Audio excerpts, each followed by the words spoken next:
On January 2nd, 2000, in Asheville, North Carolina, 18-year-old Zebb Quinn had just finished his shift at Walmart and headed out the door. His fellow co-worker and friend Jason Owens had planned on traveling to Leicester with him so Zebb could purchase a car.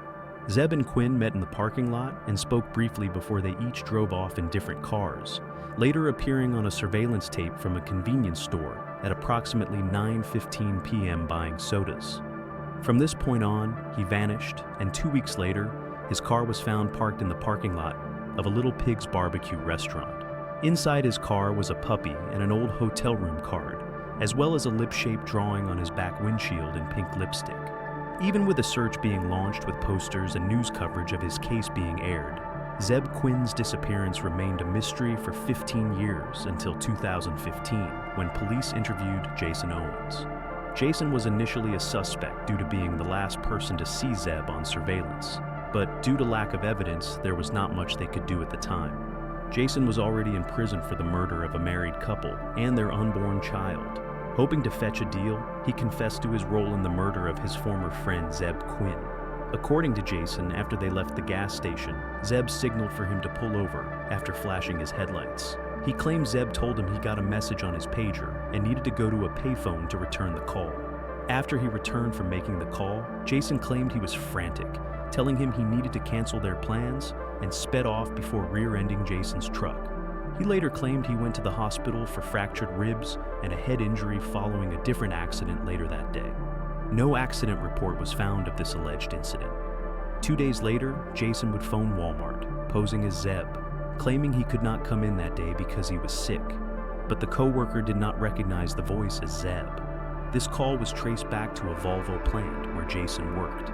Jason was asked about this phone call and admitted he did indeed place the phone call, but claimed he did so after Zebb asked him to do so. Not buying Jason's version of events involving Zebb's disappearance, he would tell a much different version.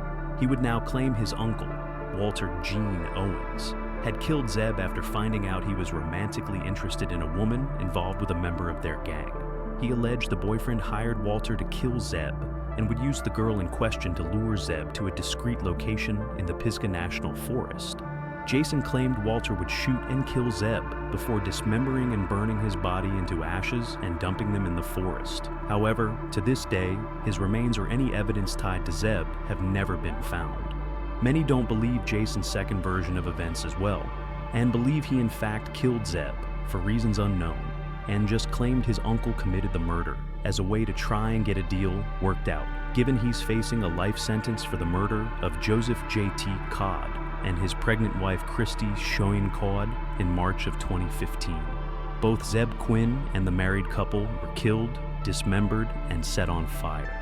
He claimed in the murder of Joseph and Christy, he was working on their property, and after his truck got stuck in a ditch, they attempted to help him get his car out before he accidentally ran them over, killing them both, and decided to dismember and burn their bodies to hide what had occurred. According to Zebb's mother, Zebb was very trusting, like she was, and only saw the good in people until they showed otherwise. His easygoing manner gravitated people toward him. His mother would tell him she was not fond of some of the friends he had, and that he would be judged by the company he kept. He replied, "They have done nothing wrong to me, and have done nothing wrong around me, and I will continue to be their friend." One of these friends turned out to be Jason Owens. Jason Owens was eventually sentenced to 60 to 75 years for the murder of Christy Shoyne and her husband Joseph Codd, as well as 12.5 to 15 years in prison for his role in the murder of Zebb Quinn. Jason's uncle died in 2017 and was never charged with the murder,